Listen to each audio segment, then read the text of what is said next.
Hello everyone, how are you. आज के इस वीडियो लेक्चर में आप लोग पढ़ेंगे एडी करंट्स। आप लोग जानते हैं यदि एक क्लोज्ड कंडक्टिंग लूप से मैग्नेटिक फ्लक्स कंटिन्यूसली वैरी करता हो तो उस लूप में ईएमएफ इंड्यूस होता है और इस कारण से उसमें जो है करंट इंड्यूस होता है, राइट। लेकिन ऐसा भी सच है कि यदि एक सॉलिड ब्लॉक हो, ठीक है, सॉलिड कंडक्टिंग ब्लॉक हो और मैग्नेटिक चेंजिंग मैग्नेटिक फील्ड में, है ना, उसे रखा गया हो तो भी जो है उस ब्लॉक में करंट्स इंड्यूस होते हैं। ये जो करंट्स हैं उनका पैटर्न जो है पानी में जो एडीज होते हैं, यानी जो भंवर है ना, नदी के सतह पर या फिर तालाब के सतह पर यदि कहीं गड्ढा हो, ठीक है, और पानी जो है तेज़ी से उसमें इंटर कर रहा हो तो वहाँ पर जो है इस तरह से एडीज का फॉर्मेशन होता है, भंवर का फॉर्मेशन होता है, जिसमें कि पानी जो इस तरीके से सर्कुलेट करता है और सर्कुलेट करते हुए जो है वो सेंटर में इंटर करता है, ठीक है। तो इसे हम लोग भंवर कहते हैं या एडीज कहते हैं, ठीक है। तो उस तरह के एडीज के फॉर्म में जो है करंट्स इंड्यूस होते हैं जब एक सॉलिड कंडक्टिंग ब्लॉक, एक सॉलिड कंडक्टिंग मटेरियल को चेंजिंग मैग्नेटिक फ्लक्स में रखा जाए। इस तरीके से यदि एक सॉलिड ब्लॉक किसी भी शेप का, वैसे मैंने यहाँ पे क्यूब या क्यूबॉइड जो भी आप समझिए बनाया है, लेकिन किसी भी शेप का ये हो सकता है। यदि इसे वैरिंग मैग्नेटिक फील्ड में हम इसे रखते हैं तो इसमें जो है छोटे छोटे एडीज के फॉर्म में जो है करंट्स जो है, अनगिनत करंट्स जो है इसमें इंड्यूस होते हैं। इन करंट्स को हम लोग बोलते हैं एडी करंट्स। एडी करंट्स, इसके पूरे वॉल्यूम में इस तरीके से जो है एडी करंट्स प्रोड्यूस होते हैं। ये जो इफेक्ट है, इस इफेक्ट का जो डिस्कवरी है वो फुकू ने किया था, ठीक है, लियोन फुकू। स्पेलिंग कुछ अलग होता है।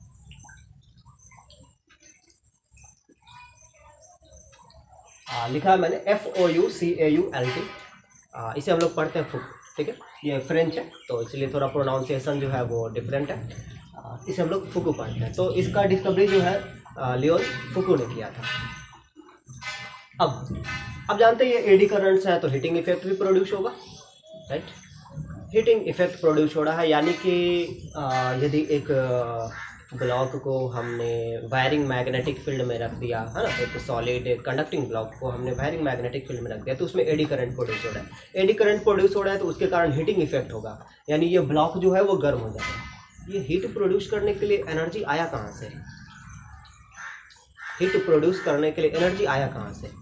तो कोई ना कोई एक्सटर्नल सोर्स रहा होगा जो कि यहाँ मैग्नेटिक फील्ड को वैरी करने में हेल्प कर रहा होगा। जैसे कि एक मैग्नेटिक फील्ड है, मैग्नेटिक फील्ड में इस ब्लॉक को हम लोग कभी बाहर कर रहे हैं कभी अंदर कर रहे हैं, तो यहाँ पर जो है एक एक्सटर्नल एजेंट जो है उस पर वर्क कर रहा होगा, जो कि उसको बाहर कर रहा होगा, अंदर कर रहा होगा। इस तरीके से यहाँ पे देखिए एक प्लेट है, ये प्लेट है, ठीक है, कंडक्टिंग मटेरियल का ये प्लेट है और इस प्लेट को जो है यहाँ पर ये धागा से लटका दिए हैं एक बेस से और इसको जो है यहाँ ऊपर करके छोड़ देते हैं इस तरीके से। और यहाँ पर ये जो रीजन है, ये मैंने क्रॉस से जो दिखाया है, ये रीजन जो है मैग्नेटिक फील्ड का रीजन है, ठीक है। अब देखिए तो ये प्लेट जो है आता है यहाँ से ऐसे और इस तरीके से ऑसिलेट करेगा पेंडुलम की तरह।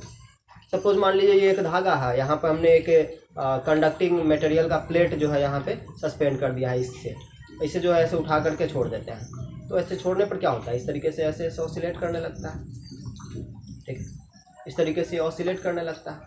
और आप लोग जानते हैं एयर रेसिस्टेंस की वजह से जो है इसका डैम्पिंग होता है, मतलब कि इसका स्पीड जो है धीरे धीरे स्लो होता है। डैम्पिंग कहने का मतलब इसका जो एनर्जी है, आपने यहाँ इससे प्लेट को ऐसे उठाया है, ठीक है, उठा करके यहाँ छोड़ा, तो यहाँ पर आपने उठाने में जो वर्क किया वो वर्क जो है इसमें पोटेंशियल एनर्जी के फॉर्म में स्टोर हो गया, राइट।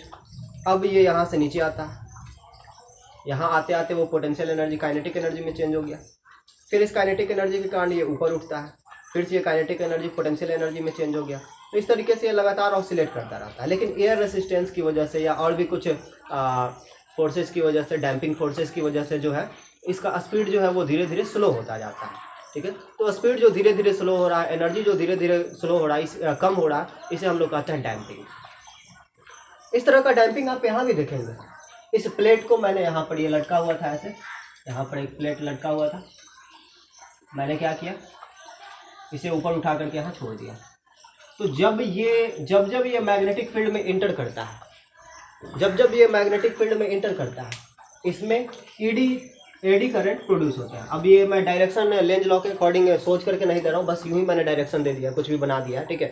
तो इसमें जो है एडी करंट प्रोड्यूस होता है, और अकॉर्डिंग टू लेंज लॉ आप जानते हैं कि एडी करंट जो प्रोड्यूस होगा वो असल में क्या है, इंड्यूस्ड करंट है। तो इंड्यूस्ड करंट का डायरेक्शन इस तरीके से होगा ताकि वो इंड्यूस्ड ईएमएफ या इंड्यूस्ड करंट के प्रोड्यूस होने का जो कारण है उसका अपोज करेगा, राइट। तो इसमें एडी करंट क्यों प्रोड्यूस हुआ, इसमें एडी करंट इसलिए प्रोड्यूस हुआ क्योंकि जब ये प्लेट मैग्नेटिक फील्ड में इंटर कर रहा था तो इससे मैग्नेटिक फ्लक्स जो है वो इंक्रीज कर रहा था। ये मैग्नेटिक फ्लक्स में इंक्रीज का विरोध करेगा, जरा समझिए। तो मैं सही डायरेक्शन अब यहाँ पे डिनोट करता हूँ एडी करंट का, ठीक है। ये प्लेट जब इसमें इंटर कर रहा है तो इसमें मैग्नेटिक फ्लक्स इंक्रीज कर रहा है। अब जो एडी करंट प्रोड्यूस हुआ, एडी करंट असल में क्या है, इंड्यूस्ड करंट ही है। तो इंड्यूस्ड करंट जो है उसका डायरेक्शन इस तरीके से होगा ताकि वो इंक्रीज इन मैग्नेटिक फ्लक्स का विरोध करे, इंक्रीज इन मैग्नेटिक फ्लक्स का विरोध करे। इसके लिए जो है अपोजिट डायरेक्शन में मैग्नेटिक फील्ड प्रोड्यूस होगा, यानी मैग्नेटिक फील्ड जो इंड्यूस होगा वो आउट ऑफ प्लेन होगा। Out of plane magnetic field के लिए एडी करंट जो है उसका डायरेक्शन होना चाहिए anti clockwise, right. Out of plane magnetic field के लिए एडी करंट का डायरेक्शन होना चाहिए एंटी क्लॉकवाइज, ठीक है। तो ये लेंज लॉ के अकॉर्डिंग मैंने सही डायरेक्शन दिया है, ओके। तो ये जब इंटर करता है तब जो है लेंज लॉ के अकॉर्डिंग इंड्यूस्ड इसका विरोध होगा, ठीक है। ये इंटर कर रहा, इस कारण से करंट इंड्यूस हो रहा है, एडी करंट इंड्यूस हो रहा है, उस बात का ये विरोध करेगा, ठीक है। ये नहीं चाहेगा कि ये इसमें इंटर करे, राइट। अब इस कारण से क्योंकि ये विरोध कर रहा है, इस कारण से जो इसका डैम्पिंग होगा, इसका स्पीड जो है वो स्लो होगा, ठीक है। तो इसका एनर्जी जो है वो लॉस करेगा। फिर जब ये मैग्नेटिक फील्ड में इंटर कर जाता है तो यहाँ से यहाँ तक तो मैग्नेटिक फील्ड चेंज नहीं करेगा, लेकिन जैसे ही ये मैग्नेटिक फील्ड से बाहर जाएगा, अब मैग्नेटिक फ्लक्स डिक्रीज कर रहा है। अब जो एडी करंट प्रोड्यूस होगा, जो इंड्यूस्ड करंट प्रोड्यूस होगा, वो डिक्रीज इन मैग्नेटिक फ्लक्स का विरोध करेगा। डिक्रीज इन मैग्नेटिक फ्लक्स का विरोध करेगा यानी सेम डायरेक्शन में मैग्नेटिक फील्ड प्रोड्यूस करना होगा, और इसके लिए एडी करंट का डायरेक्शन ये एंटी क्लॉकवाइज क्लॉकवाइज होगा, राइट। तो देखिए जब ये प्लेट मैग्नेटिक फील्ड में इंटर करता है तब, और जब मैग्नेटिक फील्ड को लीव करता है तब, दोनों ही समय एडी करंट का जो डायरेक्शन है वो डिफरेंट है अकॉर्डिंग टू लेंज लॉ। जो भी हो, एडी करंट प्रोड्यूस हो रहा है, एडी करंट के कारण हीटिंग इफेक्ट होगा, ठीक है। अब देखिए तो क्या हो रहा, डैम्पिंग हो रहा है। मतलब इस प्लेट को जब आपने यहाँ से यहाँ उठाया, ठीक है, आपने कुछ वर्क किया, वो वर्क इसमें पोटेंशियल एनर्जी के रूप में स्टोर हो गया, ठीक है। डैम्पिंग का मतलब इसका जो एनर्जी है वो लॉस हो रहा है, इस सिस्टम का जो एनर्जी है वो लॉस हो रहा है, यानी कि इसका आपने जो इसे पोटेंशियल एनर्जी दिया है ना, वो अलग बात है कि वो पोटेंशियल एनर्जी कभी काइनेटिक एनर्जी में चेंज होता है, कभी पोटेंशियल एनर्जी में, कभी दोनों का कॉम्बिनेशन रहता है। इस जगह पर पोटेंशियल एनर्जी है, जैसे ये नीचे आता है तो कुछ पोटेंशियल एनर्जी काइनेटिक एनर्जी में चेंज हो जाता है, यहाँ पर total potential energy kinetic energy में चेंज हो जाता है, फिर इससे आगे बढ़ता है तो काइनेटिक एनर्जी फिर पोटेंशियल एनर्जी में चेंज होता है। तो इस तरीके का जो है चेंजेस आपको दिखते हैं, लेकिन जो टोटल सम है काइनेटिक एनर्जी और पोटेंशियल एनर्जी का, जिसे हम लोग कहते हैं total mechanical energy, total mechanical energy वो डिक्रीज करेगा। क्यों डिक्रीज करेगा? डैम्पिंग की वजह से। और ये जो decrease in total mechanical energy है उसी के इक्विवेलेंट हीट प्रोड्यूस होता है इस प्लेट में। अब जानते हैं एडी करंट प्रोड्यूस हुआ, एडी करंट के कारण हीटिंग इफेक्ट आएगा, तो हीट प्रोड्यूस हुआ, वो हीट कहाँ से आया? तो इस सिस्टम के पास जो टोटल मैकेनिकल एनर्जी था वो मैकेनिकल एनर्जी जो है धीरे धीरे कन्वर्ट हो रहा हीट में, और हीट के फॉर्म में वो डिसिपेट हो रहा, हीट के फॉर्म में वो लॉस जा रहा है। ओके, इस फेनोमेनन को हम लोग कहते हैं इलेक्ट्रोमैग्नेटिक डैम्पिंग। इलेक्ट्रोमैग्नेटिक डैम्पिंग को यदि आप समझना चाहते हैं तो एक एक्सपेरिमेंट भी कर सकते हैं। देखिए दो पाइप जो है कंसीडर कीजिए। एक पाइप मैंने मेटल का लिया हुआ, ठीक है, ये पाइप जो है किसी मेटल का है, नॉन मैग्नेटाइज्ड है, ठीक है। और ये दूसरा पाइप जो है मैंने पीवीसी का ले लिया है, पॉलीविनाइल क्लोराइड, ठीक है। वो जो घर में वायरिंग के लिए यूज किया जाता है पाइप, उसका यूज मैंने किया। ठीक है, दोनों का डायमीटर सेम है। अब दोनों में एक बार मैग्नेट,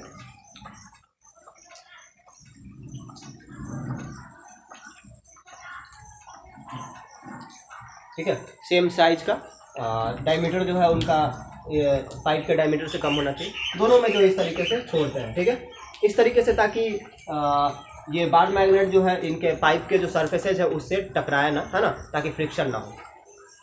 अब आप देखेंगे दोनों में टाइम नोट कीजिए कि इसमें मैग्नेट कितना देर में गिरता है और इसमें मैग्नेट कितना देर में गिरता है। तो आप पाएंगे कि पीवीसी में मैग्नेट जो है जल्दी गिर जाता है, पीवीसी वाले पाइप में, और कंडक्टिंग मटेरियल वाला जो पाइप है, मेटल का जो पाइप है, इसमें मैग्नेट को गिरने में थोड़ा ज़्यादा समय लगता है। क्यों? जब ये गिर रहा है यहाँ ऊंचाई पे है, तो इस मैग्नेट के पास है पोटेंशियल एनर्जी, वो नीचे गिर रहा है, पोटेंशियल एनर्जी कन्वर्ट हो रहा है काइनेटिक एनर्जी में, और इस कारण से ये नीचे गिर रहा है। लेकिन ये जो टोटल मैकेनिकल एनर्जी है वो कुछ हद तक लॉस जा रहा है। क्यों? क्योंकि जब ये मैग्नेट नीचे उतर रहा है तो इससे मैग्नेटिक फील्ड वैरी कर रहा है, और मैग्नेटिक फील्ड वैरी करने के कारण जो है इलेक्ट्रोमैग्नेटिक डैम्पिंग दिख रहा है। ठीक है, जिस कारण से कुछ हीट प्रोड्यूस होगा, मतलब कि जो इसका टोटल मैकेनिकल एनर्जी है मैग्नेट का, वो कन्वर्ट हो रहा है हीट में। तो ये था आपका इलेक्ट्रोमैग्नेटिक डैम्पिंग को समझने के लिए एक छोटा सा एक्सपेरिमेंट, जो कि आप लोग घर पे कर सकते हैं। अब देखिए, ट्रांसफार्मर के कोड, इलेक्ट्रिक मोटर के कोड, या फिर इलेक्ट्रिक जनरेटर का कोड, ये सब जो है मेटल्स के बने होते हैं। लोग जानते हैं ट्रांसफार्मर में एक मेटालिक कोड होता है जिसपे कि एक कॉइल को वाउंड किया जाता है, लपेटा जाता है। फिर उसी तरीके से मोटर में भी कॉइल को जो है किसी कोड पर लपेटा जाता है, इलेक्ट्रिक जनरेटर में भी। जब इन मेटालिक कोड्स से मैग्नेटिक फील्ड वैरी करता है तो उन कोड में भी एडी करंट प्रोड्यूस हो सकता है, और उन एडी करंट के कारण जो है एनर्जी लॉस होगा, राइट। इलेक्ट्रिकल एनर्जी या मैकेनिकल एनर्जी जो भी हो, जैसे इलेक्ट्रिक जनरेटर है, तो इलेक्ट्रिक जनरेटर में हम लोग मैकेनिकल एनर्जी प्रोवाइड करते हैं, और मैकेनिकल एनर्जी कन्वर्ट होता है इलेक्ट्रिकल एनर्जी में। तो कुछ एनर्जी जो है वहाँ लॉस जाएगा। जो मैकेनिकल एनर्जी प्रोवाइड कर रहा है, जितना मैकेनिकल एनर्जी प्रोवाइड कर रहा है उतना मैकेनिकल एनर्जी जो है इलेक्ट्रिकल एनर्जी में कन्वर्ट नहीं होता होगा, और जो लॉस है उस लॉस का एक कारण आपका इलेक्ट्रोमैग्नेटिक डैम्पिंग भी है, जो कि एडी करंट के कारण है, राइट। फिर उसी तरीके से ट्रांसफार्मर के कोर में, ट्रांसफार्मर क्या करता है, वोल्टेज चेंज करता है। हाई वोल्टेज को लो वोल्टेज में, लो वोल्टेज को हाई वोल्टेज में चेंज कर सकता है। तो जितना इलेक्ट्रिकल एनर्जी आप देंगे उतना इलेक्ट्रिकल एनर्जी आपको आउटपुट में नहीं मिलेगा। जितना इलेक्ट्रिकल एनर्जी आप इनपुट में देते हैं उतना इलेक्ट्रिकल एनर्जी आपको आउटपुट में नहीं मिलेगा, कुछ इलेक्ट्रिकल एनर्जी लॉस जाता है। कई कारण है ट्रांसफार्मर में हीट लॉस के, एनर्जी लॉस के, लेकिन उसमें से एक कारण आपका एडी करंट भी है। एडी करंट के कारण जो इलेक्ट्रोमैग्नेटिक डैम्पिंग हो रहा है वो भी उसका कारण है, राइट। फिर इलेक्ट्रिक मोटर में भी ऐसा है। तो ये जो कोर्स है इनमें हम जो हीटिंग इफेक्ट है उसको कम से कम रखें, जो एनर्जी लॉस जा रहा है उसे कम से कम करें। इसके लिए कुछ टेक्निक अप्लाई करने हैं। क्या है टेक्निक? तो टेक्निक का नाम है स्लॉटिंग एंड लेमिनेटिंग। जरा सोचिए, ये जो प्लेट है, ये प्लेट यदि स्लॉटेड इस तरीके से,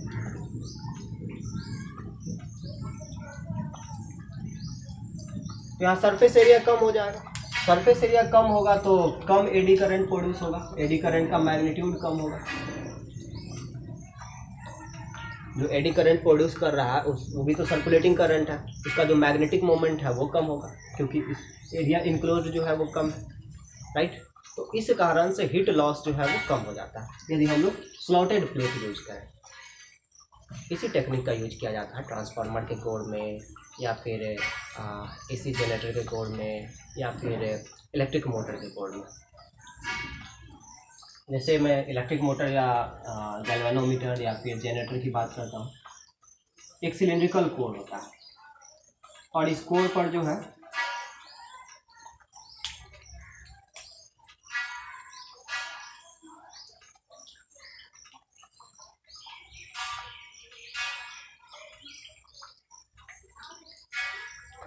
इस तरीके से कॉइल को लपेटा गया है, ठीक है। तो ये कोर जो है वो सॉलिड ब्लॉक का यूज नहीं किया जाता है। सॉलिड ब्लॉक का कोर यूज नहीं करेंगे, बल्कि हम लोग स्लॉटेड कोर यूज करेंगे। स्लॉटेड कोर का मतलब क्या है? आप किसी भी मेटल का वैसे इसमें कोड में सॉफ्ट आयरन कोड ही यूज होता है, ठीक है, सॉफ्ट आयरन का यूज होता है। तो पतला पतला प्लेट लिया जाता है, ये पतला प्लेट है, और इसे जो है लेमिनेट कर दिया जाता है। लैकर एक सबस्टांस है, इससे जो है लेमिनेट कर दिया जाता है, ये इंसुलेटिंग होता है लैकर, ठीक है। तो इससे जो है इस प्लेट को लेमिनेट कर दिया जाएगा। फिर उसके बाद ऐसा ही दूसरा प्लेट जो है इसके ऊपर लेमिनेट करके रख दिया जाएगा। फिर इसके ऊपर एक तीसरा प्लेट जो है लेमिनेट करके रख दिया जाएगा, इस तरीके से।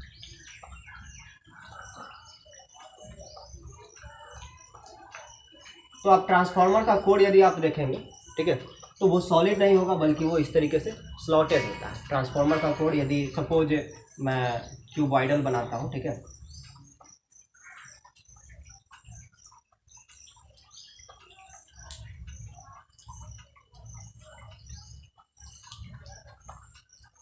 तो इस तरह का ये सॉलिड नहीं होता है, बल्कि ये स्लॉटेड होता है। ये एक पतला सा प्लेट हुआ, फिर ये दूसरा पतला सा प्लेट हुआ, ये तीसरा पतला सा प्लेट हुआ, ये चौथा प्लेट हुआ, और ये जितने भी प्लेट्स हैं, इन सारे प्लेट्स के बीच में लेमिनेशन होता है। लेमिनेशन किसी इंसुलेटिंग मीडियम का, किसी इंसुलेटिंग मटेरियल का जो है लेमिनेशन किया जाता है, राइट। और ये जो स्लॉटिंग का जो प्लेन है, ये मैग्नेटिक फील्ड के पैरेलल होना चाहिए। स्लॉटिंग का प्लेन जो है वो मैग्नेटिक फील्ड के पैरेलल होना चाहिए, ताकि सपोज जैसे मैग्नेटिक फील्ड इस डायरेक्शन में है, ठीक है, सपोज मैग्नेटिक फील्ड जो है इसके परपेंडिकुलर डायरेक्शन में, तो स्लॉटिंग का कोई फायदा हुआ? कोई फायदा नहीं दिख रहा, क्योंकि इंड्यूस्ड करंट के लिए तो पूरा का पूरा सरफेस एरिया मिल गया, राइट। लेकिन सपोज यदि मैग्नेटिक फील्ड इस डायरेक्शन में, जरा सोचिए, इस डायरेक्शन में सपोज मैग्नेटिक फील्ड है, अब मैं इसे स्लॉट कर देता हूँ पूरा, उसके बाद इजीली समझ में आएगा।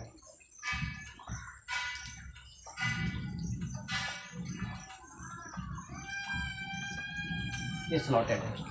अब यदि एडी करंट प्रोड्यूस होता है, तो देखिए, तो ये जो पहला मेटल ब्लॉक है जो कि प्लेट है पतला सा, और ये जो दूसरा मेटल ब्लॉक है, इन दोनों के बीच में तो लेमिनेशन है, तो एडी करंट बड़ा सा तो प्रोड्यूस नहीं होगा। ये प्लेट में, ये जो पतला सा प्लेट है, इसमें बहुत छोटा सा एडी करंट जो है वो प्रोड्यूस होगा, ठीक है। तो इस तरीके से पतला पतला प्लेट के रूप में हम लोग इस कोड को जो है स्लॉट कर देंगे, ठीक है। और फिर इन सारे प्लेट्स को जो है एक दूसरे के साथ चिपका देंगे, लेकिन चिपकाने से पहले उनके बीच लेमिनेशन जरूरी है, इंसुलेशन जरूरी है, ताकि इन दोनों के बीच किसी तरह का कंडक्शन ना हो सके करंट का, ठीक है।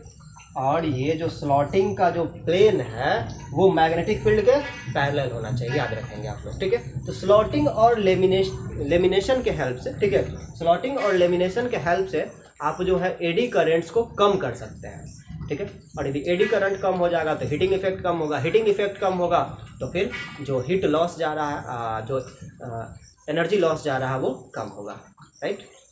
तो ट्रांसफार्मर कोड में एनर्जी लॉस जाता है, और वही क्या बोलते हैं, इलेक्ट्रिक जनरेटर में इलेक्ट्रोमैग्नेटिक डैम्पिंग होता है, तो डैम्पिंग भी जो है यदि आप स्लॉटिंग का यूज करते हैं, स्लॉटिंग और लेमिनेशन का यूज करते हैं, तो एडी करंट कम प्रोड्यूस होगा, फिर हीट कम प्रोड्यूस होगा, हीट के फॉर्म में एनर्जी कम लॉस होगा, और इस तरीके से जो है आप एडी करंट का जो इफेक्ट है, जो बैड इफेक्ट है, उसको जो है रिड्यूस कर सकते हैं, ओके। अब हम लोग जो है एडी करंट्स, वैसे तो एडी करंट का डिसएडवांटेजेस ही ज़्यादा है, ठीक है, और ये अनडिजायरेबल है, मतलब कोई नहीं चाहता है कि हाँ एडी करंट प्रोड्यूस हो, और उसी के लिए ये टेक्निक अपनाया जाता है, ठीक है। लेकिन कुछ एडवांटेजेस भी हैं एडी करंट्स के, उसके बारे में हम लोग जानते हैं। एप्लीकेशंस ऑफ एडी करंट्स, यहाँ पे मैंने कुछ एप्लीकेशंस लिखे हैं, इन सबको मैं बारी बारी से एक्सप्लेन करता हूँ। सबसे पहला, magnetic braking in trains. Train में ब्रेकिंग स्मूथ हो, खास करके जो फास्ट ट्रेन्स होते हैं, सुपर फास्ट ट्रेन्स होते हैं, उनमें जो है ब्रेकिंग स्मूथ हो, इसके लिए जो है डायरेक्ट मैकेनिकल कांटेक्ट के बजाय जो है मैग्नेटिक ब्रेकिंग का यूज किया जाता है। देखिए ट्रेन जो है रेल पर चलती है, पटरी जिसे कहते हैं, ठीक है। तो रेल्स में जो है इलेक्ट्रोमैग्नेट लगा होता है। जब ट्रेन को रोकना होता है तब रेल से में जो इलेक्ट्रोमैग्नेट है उन्हें एक्टिवेट कर दिया जाता है। इलेक्ट्रोमैग्नेट्स के एक्टिवेट करने से, क्योंकि जो ट्रेन का जो व्हील है, वैगन है, वो मैग्नेटिक फील्ड में घूम रहा है, ठीक है। इस कारण से जो है उसमें एडी करंट प्रोड्यूस होता है। और according to Lenz law eddy current का डायरेक्शन इस तरीके से होगा जो काउज ऑफ इंड्यूस्ड करंट यानी काउज ऑफ एडी करंट का विरोध करेगा। तो किस कारण से विरोध कर रहा है? क्योंकि वो रोटेट कर रहा है वैगन, ठीक है। वैगन नहीं रोटेट करना चाहिए, उसे वो रोकना चाहेगा, ठीक है। तो चूंकि यहाँ पर किसी भी तरह का डायरेक्ट मैकेनिकल कॉन्टैक्ट नहीं है, इस कारण से ब्रेकिंग जो है वो स्मूथ होता है। धीरे धीरे आहिस्ता आहिस्ता करके जो है ट्रेन रुकता है, झटके के साथ ये नहीं रुकता है। पहला एप्लीकेशन हो गया मैग्नेटिक ब्रेकिंग इन ट्रेन्स। फिर से सुनिए, जो रेल्स हैं उसमें इलेक्ट्रोमैग्नेट लगा होता है। जब ट्रेन को रोकना हो तो इलेक्ट्रोमैग्नेट्स को एक्टिव कर दिया जाता है, ठीक है। उस मैग्नेटिक फील्ड में वैगन चूंकि रोटेट कर रहे हैं, मतलब ट्रेन का चक्का जो है वो रोटेट कर रहा है, इसलिए उसमें एडी करंट प्रोड्यूस होता है। एडी करंट के कारण जो है रेल धीरे धीरे जो है ट्रेन रुक जाती है। Next, electromagnetic damping. अब गैल्वेनोमीटर या अमीटर या वोल्टमीटर देखे होंगे, जब लाइट कटता है तो अचानक से उसका सुई जो है, कांटा जो है वो जीरो पर आता है। लेकिन जितना झटके के साथ वो जीरो पर आता है, आने के बाद उस सुई को इस तरीके से ऑसिलेट करना चाहिए, राइट।